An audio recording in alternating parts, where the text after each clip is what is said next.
Hey everybody, it's Sunday, January 19th, 2014, and today we are going to talk about rebranding. And in the last episode of Time, we talked about creating one from scratch, and today is going to be talking about pivoting and changing it up. And so this involves overhauling your goals, message, and really changing the company culture, and it's more than just changing a name or a logo. And so I was Googling some articles, trying to do research for this episode, and I came upon some top 10 disasters kind of from these large corporate rebrands. So if you remember Tropicana, the very popular orange juice in the US, they used to have a big orange, I think, on the main drink, and then they changed it to some other thing. It was a huge backlash. Pepsi recently changed their logo too. Didn't really look much different. Frankly, I didn't even notice. And the petroleum company BP, I think they had their spill in the US a couple years ago. It was a huge disaster too. And so, when I was looking at this, how does this relate to us? Because these are huge multi-billion-dollar companies while we're just little, solo e-commerce entrepreneurs here. So I got my friend Justin Cooke over from Empire Flippers on the show this week, where they recently changed from AdSense Flippers to Empire Flippers last year. And if you're not familiar with AdSense, it's basically like these Google niche sites that they pay you a certain amount of money, like 10 cents, 5 cents when someone clicks on your ad, basically. So he's going to tell the story of how they changed from this brand to a new one. And while it's not an e-commerce store per se, it's the same process that I found that a lot of people go through at some point in the future, or whether it's a large multi-billion-dollar company or one like you and me. So before we start, I also want to give a shout out to listener Thomas Claflin. We met up in Vietnam, I think a week or two ago, and he's based out of here doing sourcing stuff. So kind of like Matt Kowalik from High Cap in an earlier episode, they're basically doing the agency business. And so we were just talking about how you can get different things made here, whether they're bags, shirts, bowling balls, candles, all this type of things, and just getting a landscape of how much and kind of the timelines, regulations are different from China or say Bangladesh or anything else in Asia. So if you're looking to get in the sourcing game, his website is sourcinginvietnam.com. But a fair warning, he was telling me beginners aren't really a good match because their customers that work well with them are looking to do orders of 50,000 or more, just because you're making a couple cents off the dollar and you need to have volume to make it work, to make the economics work out too, and for the office, for the staff, and all that things too. So make sure you check out the site if this is something you're looking into, and I hope you guys enjoy this episode. Don't deliver a product, deliver an experience. You're listening to the Build My Online Store podcast, and I'm your host, Terry Lin. We're here to talk about running an online store and building a strong e-commerce brand to take your online store to the next level. If you enjoyed this episode, make sure to check us out at buildmyonlinestore.com. Let's get on with the show. So Justin, what's up? Not much, man. Thanks for having me on the show. I really appreciate it. I'll tell you, Terry, it's been great to watch your kind of journey into podcasting, and as we've, watched you grow and build your own online empire with your podcast. Thanks, man. So there was a post I recently read called 33 Things You Should Know as an Entrepreneur by our friend Mark Manson. And one of the taglines I borrowed was that don't deliver a product, deliver an experience. So when you guys changed from AdSense Flippers to Empire Flippers, how has that worked out for you guys in the past year or so? So delivering experience for people is something I was just talking to someone today about. Jonathan over at kiteletter.com. Are you familiar with him? No, I'm not really. Okay, so here's the deal. He does some of the Gary V type customer love stuff. So basically, he can write handwritten letters to your customers, thanking them for their purchase and that kind of thing. So it's kind of a step in that direction. And these are the types of things that we're looking at doing. Another thing you can do, and I think we're going to start implementing, are things like stalking our customers on Twitter or Facebook, finding out what their interests are. Say, for example, we have a customer that's a San Diego Chargers fan, and they bought a couple of websites from us. Why don't we send them a Chargers jersey? You know what I mean? Why don't we give them the extra love? These things that I think will attract them to our brand more and move them down the value chain from regular reader to fan or super fan. Yeah, there was this Gary Vee video I saw where I think he had one of his biggest wine library customers or his wine business, and then the guy on Twitter just basically was cussing out the sports team, like they were losing, and then whenever they won, he'd get really happy, and then he sent him like a signed jersey off eBay, and he said no one's ever done this to me before. And how cool is that? And the opportunity to go viral for a really positive message. I remember Derek Sivers from CD Baby used to send nice little emails to people when they'd buy CDs. But right before, when they were finishing the order, he would ask them, was there anything extra we can do for you? And left it that open-ended. and people would ask for these kind of like random crazy things. And if they were able to, they would deliver that in the package. And so what that turned into are these people that are buying music and getting, like a rubber chicken in the package as well. All these crazy things. But then they would put it on Facebook and it would get all this viral attention and attract people, draw people to CD Baby. And they got known for these things. Like that was part of their brand, was that they do extra special crazy things for their customers. That's fantastic. I mean, that's definitely the way things are going today. It's not the, corporate form letter, thank you so much. It's the more personal touch. Yeah, which is kind of like the old PR. We have this official corporate message, but now you're really doing, I guess, like Paul Graham says, it's things that aren't scalable, right? And it's these one-off things that really explode too. And I think, it's one of those things where, I'm sure some of your e-commerce site guys are listening. They're going, yeah, I'd love to do that at some point, but we're too small for that. Or, yeah, that's something I'd love to implement later, but I mean, it takes a lot of time and attention to do that. But I think the better time to do it is when you're small. When you get larger, it becomes, you're probably less likely to do it. And one of the great ways to get bigger is to get your name out there, to get known for being that type of brand and having, the potential for, people to tell other people those stories and attract new people, new customers to your business. So let's go back to your business a bit. So if we look at Empire Flippers now, what would you say the brand message of this business is? Yeah, so it's changed a bit. And I think we're just starting to define what that really is. We had some ideas on what we thought it was, and that's changed. So our history is, Joe and I, we started off with an outsourcing company in the Philippines. We were mid-level managers in the US, and we outsourced ourselves basically and made our previous employer our client and came out here. In the process of doing that, we ended up gaining some clients, losing some. We ended up with a bunch of agents that were working for us that had leftover time. So we started building out niche sites that were profitable and getting them up and earning, and then selling those niche sites. So we became kind of known as the niche site guys, right? Because we talked about our exact process on our blog, shared exactly what we're doing to build these profitable sites so other people could follow along too. So we kind of filled that niche site guy's role, and it was great for us in that it drew a lot of attention and got some audience built up relatively quickly. But we were pretty limited over time as just being the niche site guys. And I think Joe and I want to talk about things that were solving bigger problems. A lot of the sites we were selling were small, $40 a month earners. And that's great for someone that's just starting off, that wants to get their feet wet with a profitable website. I mean, it's a lot better than building sites that don't earn anything, but it's not really at the level we wanted to be. So we want to start talking to, business owners that were selling $3,000, $4,000 a month sites. How do we break into that? So we just started doing it, and we realized that we were getting a bit outside of our next brand, which was AdSense Flippers. Another problem we noticed is that people were thinking that we were just the niche site guys, and they were talking about us in ways that sounded like, oh, you can just build a business by building small niche sites and selling them. That's a full-on business. Well, before we get into that, let me just understand it right. So you guys were making like these little, maybe like 5-10 page Google sites with AdSense, and then whenever they made, say, $40 a month, you would just flip that and then reinvest it into making more, right? Yeah, so we had people that were looking to buy them and expand them or just keep them for the passive income, but we were churning out dozens, hundreds, and eventually thousands of these small niche sites that were earning online. Mm-hmm. And so how did you make the transition into, say, something bigger, or how did you guys come up with the concept for that? A lot of our audience, they were following us initially because of that niche site stuff. So us laying out the process for this niche site creation. Over time, we started talking more about kind of our business strategies, how we build teams in the Philippines, our SOPs that we create, and started talking more about like the business strategy that we use. And we really enjoyed it, and we were getting a response from people on that type of content. And we said, look, we're a bit beyond the niche site stuff. Let's expand our brand. Let's talk more about empire building and not just one facet of our business. So that's kind of how it came about. Another thing we noticed too is that the way people were describing what we were doing, we thought wasn't accurate. You can build a couple of niche sites and you'll have a business. We actually did a podcast episode on it called Niche Sites Are Not a Business, where we started talking about kind of the bigger picture of what we were doing, and we thought it was important to share that if the message was being, I think, missed. And so when you say your message wasn't really what you wanted to resonate with the audience, like how was it different besides just being known as a niche site guys? And when did you realize that this wasn't really where you wanted to be? A brand is really, when people are talking about you behind your back or the way they describe you to their friends, that's really going to be defining your brand, not what they tell you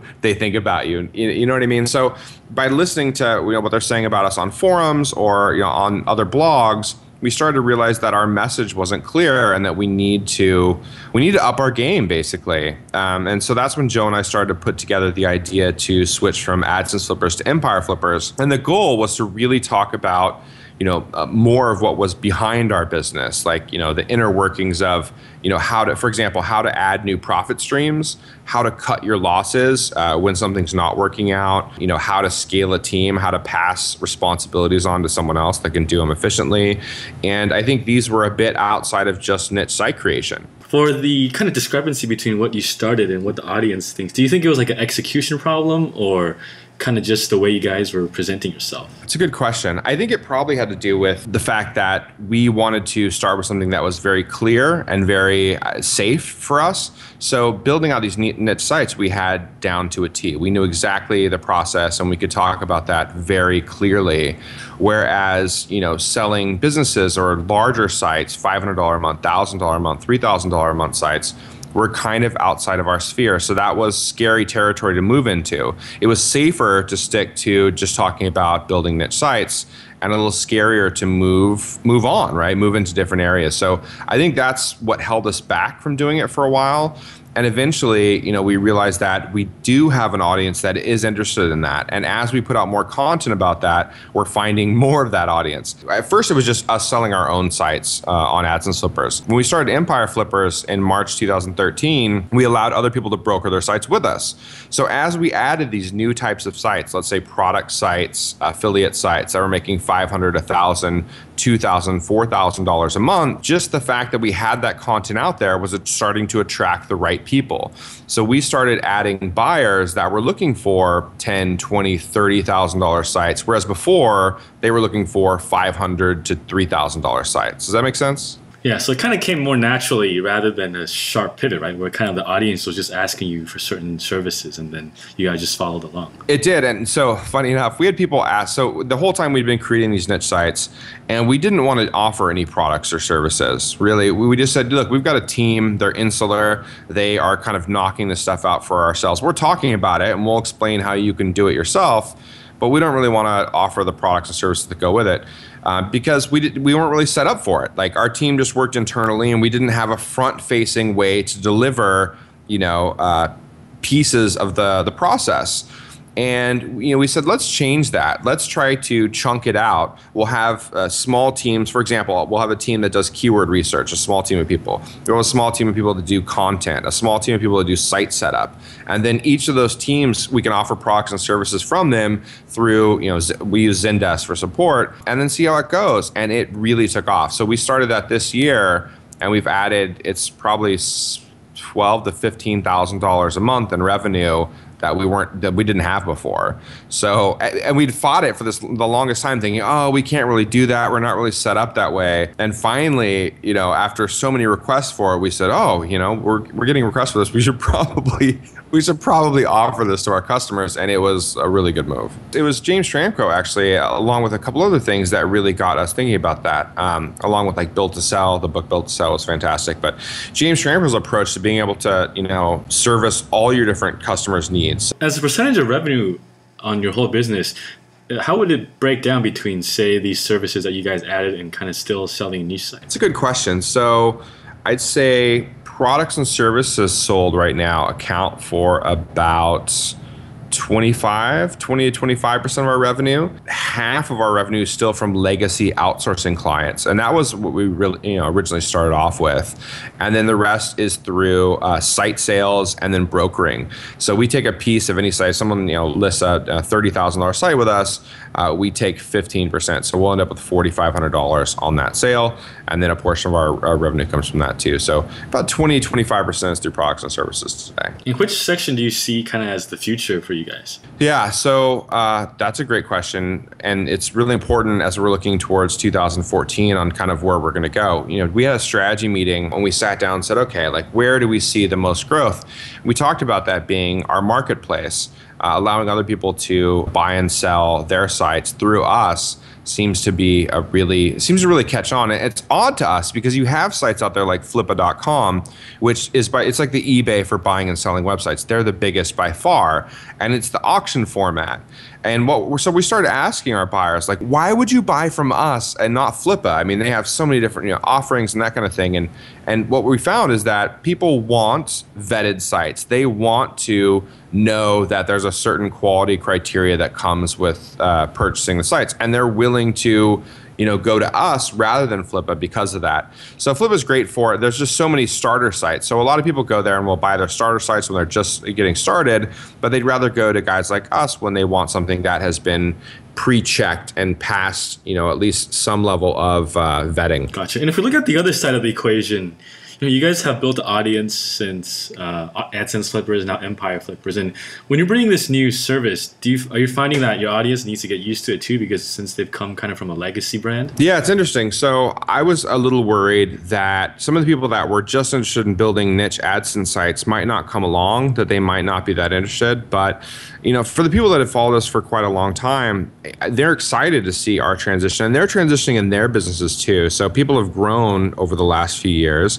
and they're interested in different topics. They want to hear kind of where we're going. They want to, explain where they're going and get feedback on it. In fact, I saw someone mention, God, I wish those guys would still talk about like ad placement for AdSense units. And I was like, I feel for that. I totally get that. But I think when it comes to direction for your company and it comes to vision, you can only listen to your audience, your customers so far.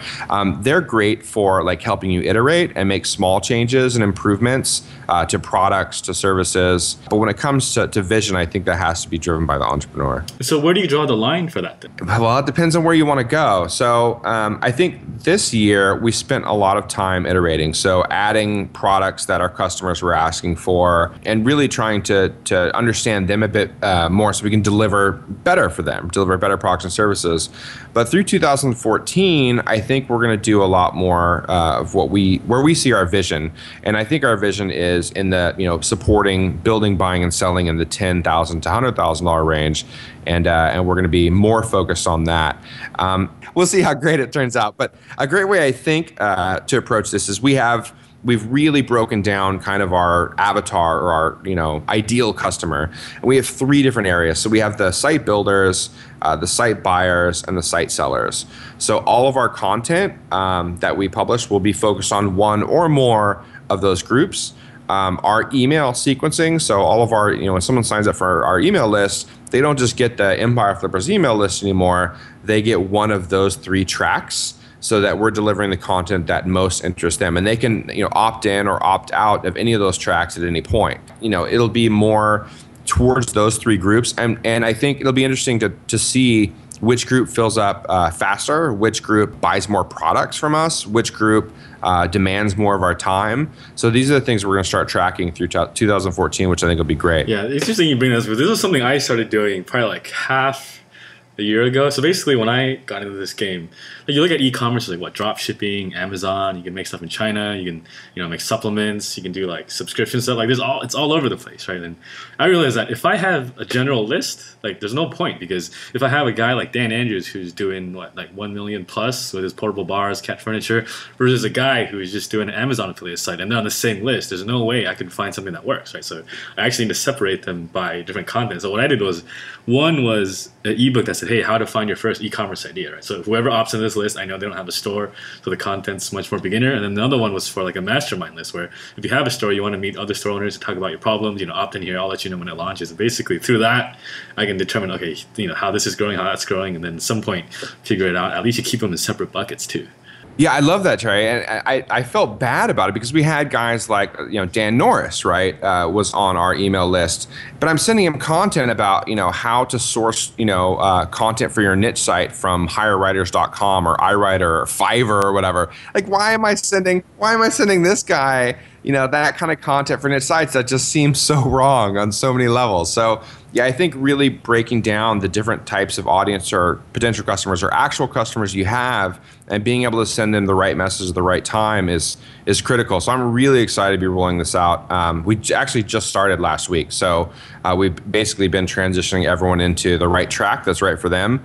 I had someone email me and say, well, I don't really fit any of those groups and I'm not really sure which one I should be. I didn't say it, but I was thinking to myself, well, then maybe this isn't the stuff for you, right? This isn't this website for you. Right? There are lots of other blogs. And I didn't say that, but that's kind of what I was thinking because, these are the tracks I think that most of our audience fits into. And then there are people that aren't. Like we have people that listen to our podcast that don't care about building, buying, or selling sites, but they're really interested in kind of, our entrepreneurial journey and kind of, how we maybe deal with outsourcing or, build teams and that kind of stuff. So, I mean, that's fine too, but we just realized that they're probably not going to be a target for our content. All right. So one thing I want to talk about too was in one of your latest episodes, you guys are talking about injecting personality into your brand. So what was that like starting out? Because I think a lot of people, when they first start their store or get into this online thing, they're like, I want to look like some big company and I want to put my face on the website. Like, how did you guys get over this fear at first? So when Joe and I first came out to the Philippines and we were building our outsourcing company, like we were like, we're going to make this like Google, man. We're going to have bean bags. We're going to have like a PlayStation in the lounge. Like it's going to be boss. And then none of that really materialized. And we just kind of went the more corporate route. And it just wasn't as fun. It wasn't as fun not the PlayStations and the beanbags, but that culture, that feel, that vibe for the business wasn't there. And the reason we got started with the new brand, with AdSense Flippers, was because we didn't care. We weren't relying on AdSense Flippers for, to pay our bills or for anything really. It was just kind of a side project. So the fact that it didn't matter as much to us, I said, screw it, let's make this fun for us and let's make it the way we would want it to be if we were starting off from scratch. We had some fears about trying to do that with the outsourcing company after we were already established. Like, what would that mean and how would that go? So we took a risk with a new company and that totally changed our idea on like the way you should do it. Even looking back now, we should have made the switch with our outsourcing company. It was silly not to. I wouldn't build another business that wasn't personality driven to some degree, that didn't have our personality in it. There's been a ton of things. I'd really recommend checking out that episode. But yeah, that's the business of the future for us, no question. Yeah. So a lot of people probably think, who am I to put my personality out there? So when did you guys realize that this was really resonating with your audience? I'm still surprised sometimes. We just kind of donk around on the podcast and say silly stuff, and but I think there's an audience out there for everyone. So everyone goes, oh well, I don't know, I don't have that much to say. You'd be surprised. I mean, online you're going to find a tribe. You're going to find what you say resonates with a certain group of people. So try it. Is the best thing to do. Start injecting personality into your business. See how you can make it more you. Aside from the fact that it's going to resonate with the types of customers you want, it's going to feel better. You're going to like it more. It's funny when you see kind of the corporate types, trying to get into the media, but they're not embracing it the way that they should. So you have this like really stuffy podcast and you're like, what? Like, it's just not, that just doesn't work, man. It doesn't work. Like, you got to put a bit more of yourself into it or you're just, it's not going to work for people. And so now that you guys are kind of repositioning Empire Flippers away from these kind of the niche site guys, what have been some unforeseen challenges that you've seen along the way kind of since then? So I think one thing I think we didn't do very well when we transitioned from AdSense Flippers to Empire Flippers was we weren't very clear. I thought we were. I thought we made our messaging very clear, but it wasn't. So it was kind of this like limping into Empire Flippers that I think if we had to do over, I'd do it differently and make a much cleaner, more grander change. Some of the tactical stuff, like our website was a bit of a mess. We switched the brand, like all of our 301 redirects and stuff. So make sure the guy that was doing it for us ended up bailing out right before we went live. So yeah, the Monday we went live, he was no longer with us. So that was scary. So when you say limping, are you talking about like design elements on the site, like color stuff? Wasn't it a complete 180 change, or? Yeah, functionality. So yeah, the look and feel of our site was completely different. The functionality on the site was completely different. So I mean, limping in the fact that it just didn't look right. The responsive design was off. Email signups were off. It was a bit of a mess. But not just that. I'm not just talking about the site either. I'm also talking about our messaging. So we kind of were like the niche site guys that now have products and services, right? So we didn't really get away. I think we didn't message our change that clearly. The fact that we were looking more into building, buying, and selling small businesses instead of just niche content sites. And I think we are now. So we've done that transition, but it was a slower transition for us. I'm not sure if that's a good or bad idea, but that's the way it rolled out because of maybe some fear on our part or something holding us back. But we eventually got there. We're there now toward the end of 2013, and we'll continue through 2014. Mm-hmm. So what were you guys scared of when you guys wanted to make the transition? Well, what if we lose audience, right? What if we lose revenue? What if we, just don't resonate with the same audience? What if we fail at talking and producing content on this new direction, right? What if we lose some of our business identity? I mean, these are all things that are running through your head when you're thinking about doing a brand switch. The fact that it's less comfortable territory for you is a bit nerve-wracking. I mean, when you're talking about something that you know extremely well, like the back of your hand, it's so much easier than having to go and learn something new and then talk about it and, talk to experts about it and get into it. So, there's some fear that goes along with that. It's good fear. I think it's motivating fear. But fear all the same. I think we're solving bigger problems, right? Like if we're helping people just get started building niche content AdSense sites online, that's one thing. And that's helping people get to where they want to be through their side income or actually eventually replacing their jobs. But when we start talking about $1,500, $2,000, $3,000 sites, we're now talking about changing people's lives. I mean, we're getting to the point where we're helping people sell sites that are going to make a significant difference on their income. It's going to make a significant difference for the buyers. Like they could quit their job, move to Bali, hang out on the beach, and live their life with their new site. Like that's impactful. I think this is helping to solve a bigger problem for our customers, for both our buyers and our sellers.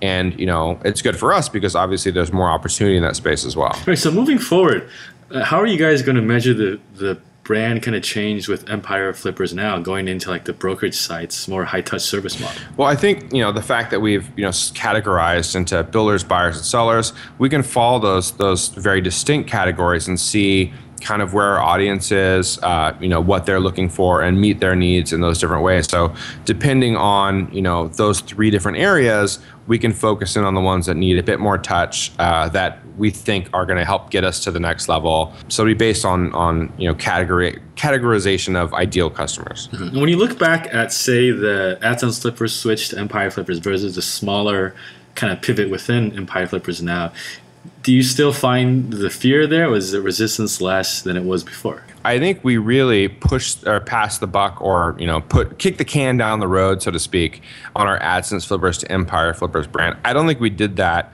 the way that we should have, and I think that we're doing it now. So we've slowly been heading in that direction, and I think what held us back from doing it initially was all the fears I mentioned before.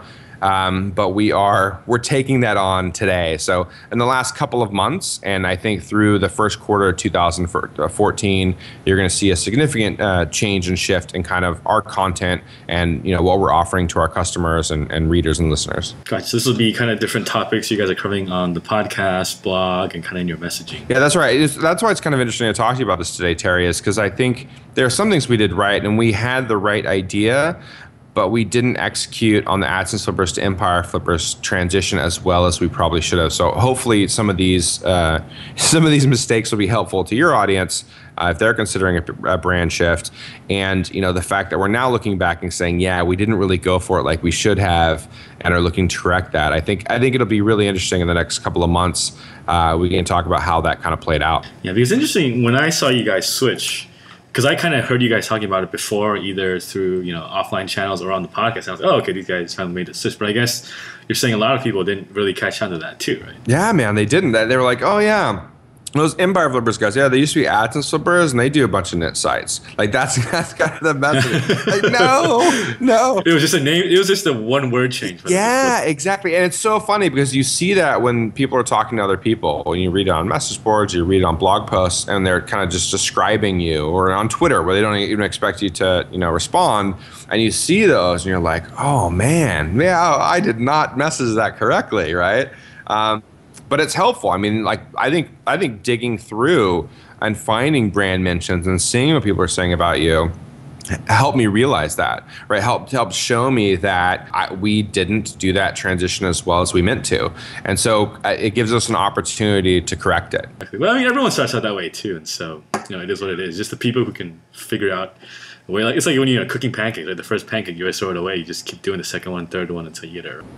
One thing that I think does get a little harder is that it's harder to make bigger sweeping changes when you have more to lose. But one of the reasons that I think it was easier to transition or to be out there and transparent with our business with AdSense flippers was because it was brand new. Like we had nothing, it wasn't like we had anything to lose there. Whereas when you've built up something and you have more to lose, it's harder to make a grand sweeping change because you're worried about what you may lose. And yeah, I think that's something that we found when we switched to Empire Flippers was a bit of a weakness or hesitation there that we're finally dumping today. It was a slow transition, but we're heading in the right direction. So. It's like you're just upgrading your problems, right? Like say you can't find an audience, but now you have 100,000. Like what do you do with them? What if 500, half of them go away, right? It becomes, like the stakes are a lot higher. So I don't want to lose that. But honestly, is it such a bad thing? Let's say our podcast or blog audience drops, but we're helping people a smaller group of people solve bigger problems, making more money along the way. I think that's a good thing too. There's nothing necessarily wrong with that. And so I think my understanding is shifting to that being acceptable now. Yeah, because I think it's interesting that when I first started, because I found you guys when I saw the job. You guys were like episode 30 something. Oh wow, these guys are really smart. And then now here we're chatting about our fears and stuff we don't know about. And it's stuff everyone goes through. So thanks for the honest chat. No, thanks for having me on, Chad. I really appreciate it. Yeah, all right. Well, thanks so much for joining us today, listener. You guys can find out more about Justin Cooke and Joe Magnotti at empireflippers.com. And Justin, how should we connect with you guys online? Yeah, check me out on Twitter at empireflippers, and I'll tweet you back. Yeah. All right, man. Thanks for coming on the show, and we'll keep in touch. Thanks, boss. Thanks for listening to this episode of the Build My Online Store podcast. If you want the show notes, make sure to check out the website at buildmyonlinestore.com. And if you got an e-commerce store, every 2 weeks I lead a live mastermind call with about 5 or 6 other listeners in 2 separate groups where we work openly together and solve a business problem that you have. And we're all there to support each other. So if this sounds like your cup of tea, make sure to check us out at buildmyonlinestore.com/mastermind. Thanks again for tuning in, and I'll catch up with you guys next week.